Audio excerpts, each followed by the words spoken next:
This new Trump administration, They're calling it the Avengers. you're a fool if you're going to predict the outcome of that. He has Musk, he has RFK, Ramaswamy. These are formidable people.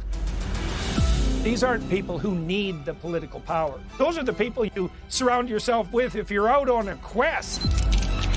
Putin will hold himself in check until Trump takes power, and that the war will come to a rapid end. I'm strapped in for the ride.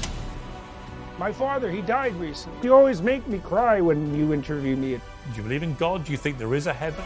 The problem is there's a whole literature that Richard Dawkins knows nothing about.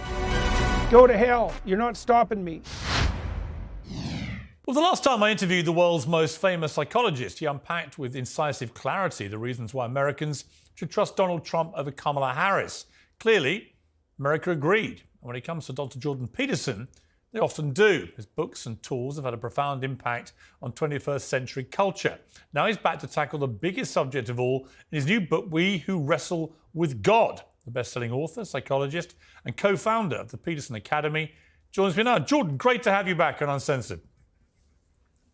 Hi, Pierce. Nice to see you. I'm going to get to your book a little later, and it was utterly gripping, fascinating, challenging, all the things I'd expect from you.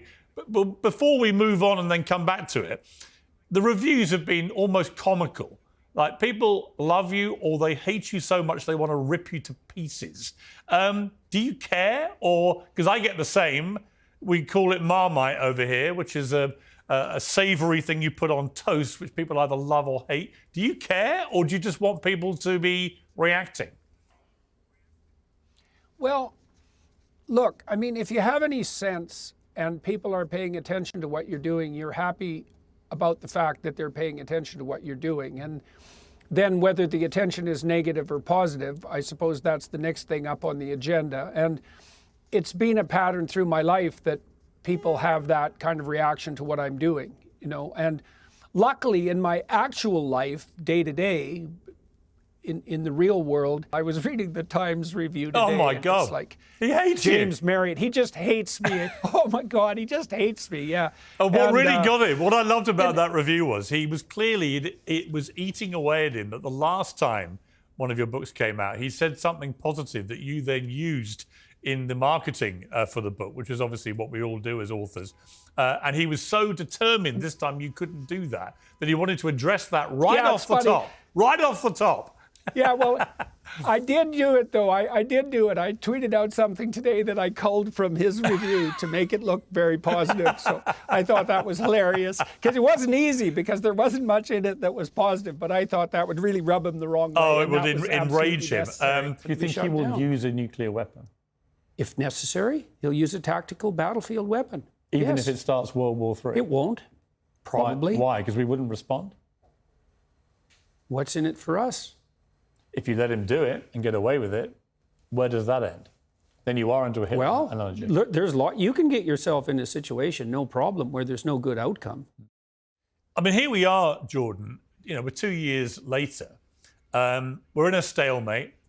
Putin is still rattling his nuclear weapons as a threatening back off. Well, I thought a week ago that the most likely outcome with regard to the outgoing Biden administration is that the military-industrial complex, who has a vested interest in seeing this war prolonged, would do something to provoke Russia into doing something that was unforgivable so that the war would have to continue. And that's, as far as I'm concerned, that's exactly, now I could be wrong, but that seems to me to be exactly what's happened this week. I mean, Biden, in the dying embers of his administration, decided that it was okay for Ukraine to use medium to long-range missiles, which is a hell of a thing to do as an outgoing president. And now they've also proposed that it will be acceptable for Ukraine to use a certain kind of distributable landmine. And it's like, this is independent of what you think about the war, as far as I'm concerned. It's like, really, is that what you do? That's the steps you take as a dead duck president in the final months of your administration, eh? I think that's a little bit on the provocative side. Now, my sense is that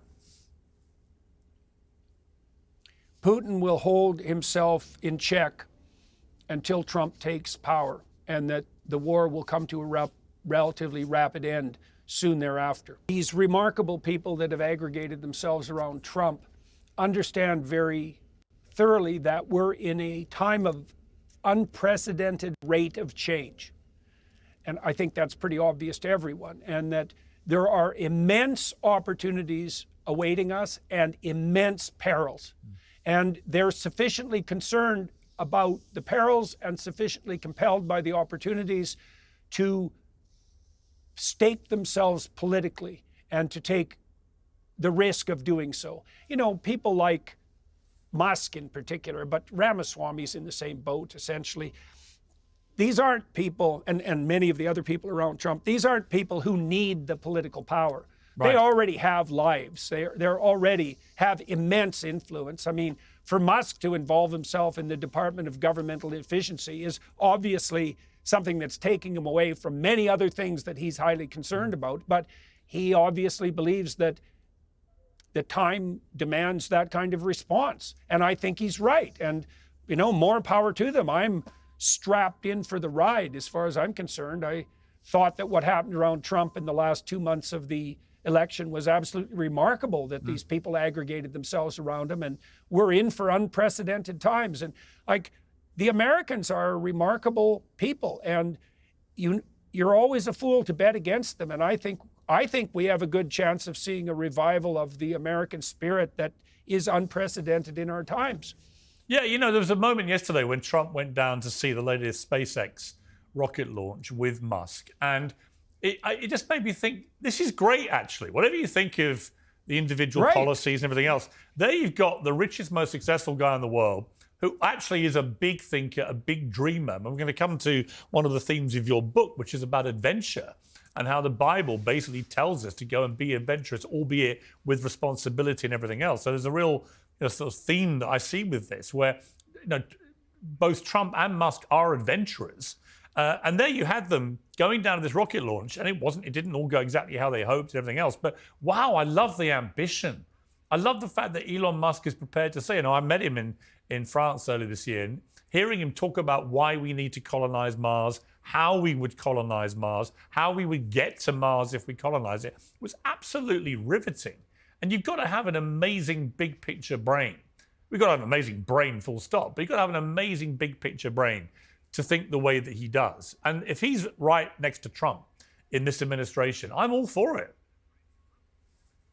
That's my situation too. And I feel the same way about RFK. I mean, he's also a preposterous person. I'm, like I said, strapped in, waiting, exactly as you pointed out, waiting for the adventure of this administration. Yeah, and everyone's sitting there thinking, oh my God, what's going to happen next? Yeah, good.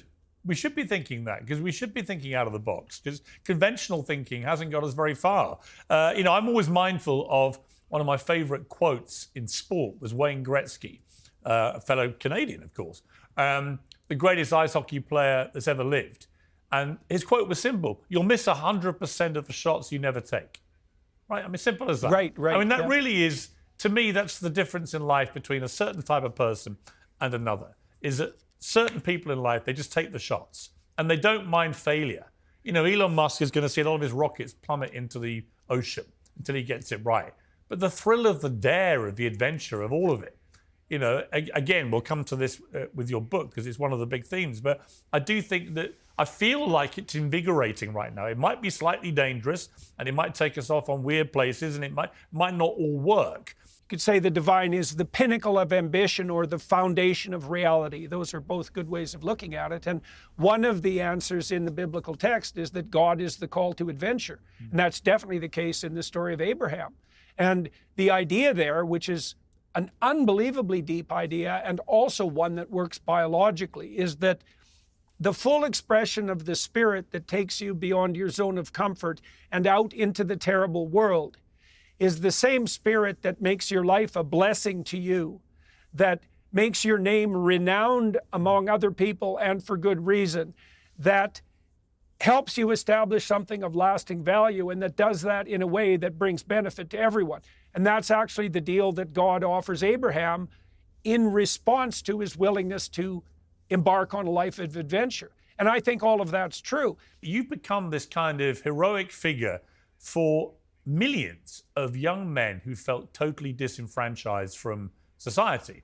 And I remember the first time I interviewed you in my studio, and you got quite emotional talking about them and how you felt responsible to them and how many of them would come up to you, literally in the street come up to you and tell you how you had sort of saved their lives in many ways.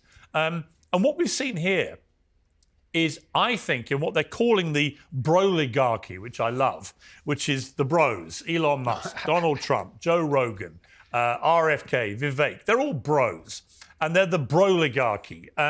Is that you saw so many young men, whether they were white young men, black young men, Latino young men, but millions of them gravitating to vote for Trump because they bought into this general sense that finally there were a group of people here who were going to make you not feel ashamed of being a man, who were going to say that there's something great about being masculine, not something to be, to be shirking away from because apparently it's all toxic. That these are men in the old-fashioned sense,